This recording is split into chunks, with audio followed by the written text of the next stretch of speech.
Well, hi there everyone, and welcome back to Wyther Farms. Now, I say welcome back, but only briefly, because it's time for us to move on to pastures new. Now, I was contacted last week by a management agency who have a client who is just moved into the area and was interested in buying a farm. Now, apparently he's some hotshot TV presenter who wants to do a TV series on British farming. So they offered me £355,000, which was about 10% over the current market value. So it was an offer I couldn't really refuse. So I've agreed a sale, and it's time for us to move on, and I've bought a new plot of land that's a bit further north from where we are. Now, I'll be a bit sad to see the place go, having just built the farm, but we've made a decent amount of money, having started with just under £64,000. So a new adventure awaits, but this time with a lot better starting budget. Now, we're going to take most of our equipment with us, apart from the John Deere chisel plough. There's a certain amount of items that we obviously leased from the shop up the road. So the weeder, the Richard Weston trailer, the John Deere 3650 and the two class combines and their headers have got to be returned to the dealership, but everything else we're going to have shipped up to the new farm, so we can kind of start afresh from there. So I've got quite a lot of work to do this afternoon to get all this equipment sorted and taken back up the dealership. And apparently this TV presenter chap has already purchased his first tractor, and it's due to be delivered to us this afternoon. In fact, I think that might be it arriving now. Yep, well, here it comes. Must say that looks pretty fancy. It's one of those Lamborghinis, if I'm not mistaken. I've only seen those on YouTube before. Right, well, I better help get this unloaded and tucked away in the shed before we sort our own equipment out. Well, this is very posh and brand spanking new as well. It's only got a few hours on the clock. Right, I need to get this off the tractor, get it put away in the shed. I'll need to be careful. I don't want to scratch it or anything like that at all. And it certainly kind of looks a bit out of place, really, in comparison to all of my old bits of kit that we've got here. Right, I'll get this parked up, and then I need to crack on with my own work. Well, that is very nice, and I'm a little bit jealous, I have to say. Right, well, I need to get on, so I will catch up with all of you in a couple of days' time. Well, here we are. Our international tractor has been delivered to the dealership, as you can see. And I know what you're probably thinking. Well, this doesn't look an awful lot different to Wyther Farms. And you'd be right. But if we pop up in the air a little bit and have a quick look around, you'll see that the surrounding area looks very different indeed. And if you haven't already guessed, then yep, we're on Riverside Farms, the latest map by missyb, and it's an absolute corker. Now, if we head on down the road a little bit, you'll be able to see the new farm that we've purchased. Well, I say new farm because all we've done actually is purchase a new block of land, and it was pretty reasonably priced at just under £26,500. So here it is, just at this little junction here, and as you can see, it's full of trees. And very similar to how we started with Wyther Farms, I'm going to have to clear this plot of land here so that I can build my farm. Now, the one good thing is we've got a decent amount of money to start us off with, so we'll be able to build the farm from scratch and just get on with our farming. Now, I haven't quite figured out which fields I'm going to buy, but we'll pick up some of those a little bit later. Now, the other thing that I'm also going to do is that I also want to purchase the BGA, and part of the reason for that is that I know that we're going to get a lot of wood chips off of this block of land, and I'm pretty sure that the price down the BGA will be pretty good. So if we just turn around and dive off down the road here, then we'll be able to come to the BGA, and I'm going to purchase that as well. Now, one of the other reasons that I want to purchase the BGA is to continue our sort of organic sort of theme that we had when we were on Wyther Farms. I want to expand on that a little bit, and also kind of go into sort of silage in a fairly big way, and not only grass silage but maize silage and whole crop silage as well. So that's the kind of plan, and so we can kind of make good of the green energy that we can produce through that process, and also make good of that digestate. So I'm going to purchase the BGA as well. Now, before I can do anything else, I've got to go back up to the shop, purchase some equipment, or lease some equipment as well, so we can start getting those trees knocked down and clearing that land so we can start building our farm. So before I go and purchase the equipment, let's just have a quick look at the map. So you can see up at the shop here, just down the road is that plot of land that we've purchased, which is just here. And then right down the bottom, just by field 15 and 11, is the BGA. Now, if we have a look at that bit of land that I've purchased, it's 26,442, so pretty good price. And if I have then a look at the BGA as well, that's 31,908, so I'm going to go ahead and buy that, and then we'll just have a quick look at the impact of that as well in the selling menu. So if I scroll along to where the wood chips are, there we go, let's just have a quick look. So biogas plant, you can see there 900 per 1,000 litres in comparison to Knight's wood chip, which is 530, which is a pretty reasonable price in itself, and the biomass only 149, which they're up in the woodland area. So 900 that I get for every 1,000 litres, and I think we're going to make a pretty good amount of money. Right, so let's just go into the menu. Now I need to get myself a trailer, and I am going to get the Richard Weston trailer this time, but I'm going to buy it. So let me just scroll along to the end here. I'm going to purchase it also in the silage extension route, so I've got that for the future, but I'm guessing that will enable me to probably just get a little bit more in it in terms of the wood chips. I'll leave everything else as new. I'll buy it second hand, so 24,400 I think. That's pretty much the only options that I will kind of worry about at the moment. So I'm going to purchase that. And then what I'm also going to do is I'm going to lease, where are we? In the forestry equipment, I'm going to go and lease that Tree Maverick again. Now this is quite expensive, and you can change the capacity on this right up to 1,000,000 litres, which is quite a lot. As you can see, it kind of bumps the price up quite significantly. I think I'm probably going to take it up to that 1,000,000 actually, so it actually stores that within the Tree Maverick itself, and that will just kind of help me not have to make endless trips down to the BGA.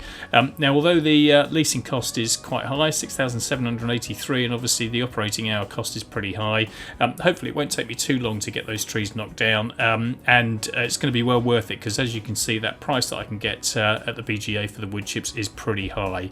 So I am going to lease that, and I'll get both of those picked up, and we'll head on down to our block of land. Right, there are two entrances to this block of land actually. One's just down that road on the right hand side, and then a little bit further down the road here, just where this sign is that's coming up, is the I guess probably the main entrance here on the left. Now both of the entrances are blocked at the moment with trees, so I need to fire up the Tree Maverick and get this cleared so I can actually get into the land in the first place, and then we can kind of start clearing the trees. Now from past experience using this Tree Maverick, sometimes you can have a little bit of a problem sort of clearing the tree stumps. Some of them seem to be a little bit stubborn, and you have to sort of end up coming at them from a slightly different direction. This one seems to be one of those stumps, so I think I'll maybe just have a go at this from another angle. Right, well, I'm going to carry on and start getting these trees cleared, and I'm probably going to put this under a little bit of a time lapse, or maybe kind of just jump forward a little bit, because it's going to take me a little bit of time, and then once I've done that, then I can sort of cover off what we're going to try and do from a farm layout perspective. Now, as you can see, the trailer's already full, and the Tree Maverick is now collecting the kind of wood chips itself, so I'm going to drop the trailer off. Oh no, not that one. I'll drop the trailer off, I'll leave that here so I don't have to drag it around, and I'll crack on getting these trees cleared.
Right, well that's the Tree Maverick full, so I'm going to pick up the trailer and head on down to the BGA to start unloading.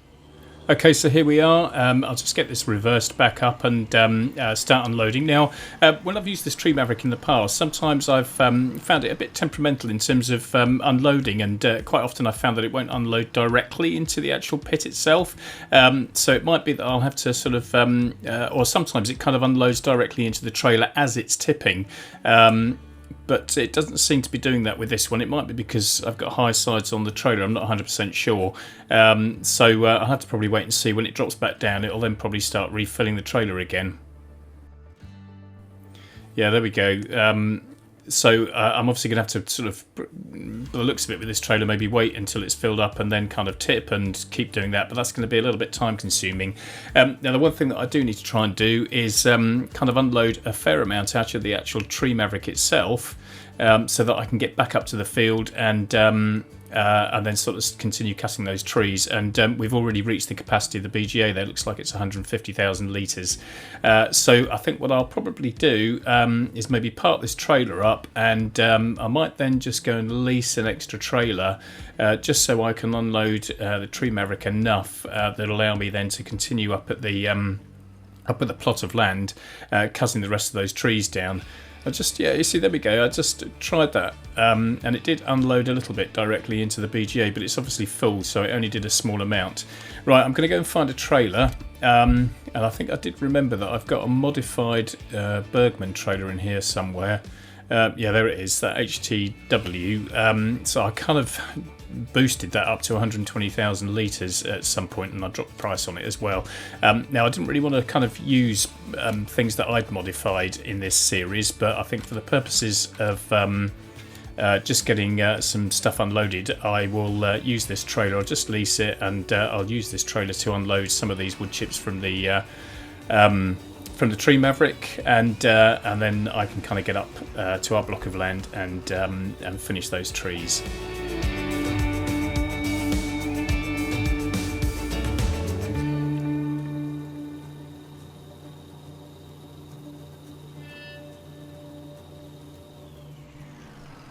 Okay, so there we go. That's taken us down to about 615,000 litres. So I'm going to head up the field, and then we can just finish off these last sort of few trees that we've got up here, get these cut down, and then I'm also going to use the landscaping tool just to kind of flatten things out, get rid of these kind of bushes and all that sort of stuff. So we've got a nice open space, and then we can have a little look at what we probably might need to do from a landscaping perspective. And I think you can probably see that the land from the top here slopes gently down to the sort of roadside. So what I would probably intend to do is flatten that all off, so I've got a nice kind of nice flat base in which to build the farm, and then we can have a little look what I sort of intend to do a little bit later. Right, well I'm just going to use the smoothing tool again in the landscaping, just to get rid of these kind of bushes and everything. So I've got a nice kind of open space, and I'll just then have a quick look to see where we are. Okay, so here we are down at the main entrance, just down by the roadside, or the main road, and as you can kind of see, the land does then kind of raise up to that back hedge. So I think what I'll probably do is that I will use the flattening tool then to work my way up from this bottom hedge, from the roadside, and even all the land out, so we've got a nice flat bed in which to build the farm. That will leave me a bit of a ridge, I guess, around the outside, but we'll be able to sort of paint that in with a few textures. Right, I'm going to head back down to the BGA, see how we're getting on down there. Right, well time's starting to march on a little bit. You can see it's just gone 5 o'clock in the evening, and as you probably know, it's a bit of a slow process waiting for the BGA to obviously absorb all that we've tipped into the pit here. So we're down to 67,500 litres, so I can tip a little bit more, but we have got about 36,500 in the Richard Weston trailer. The Bergman's got 120,000 in it, and the Tree Maverick itself has got about 695,000 litres in it, I think. So all told, we've still got 850,000 litres.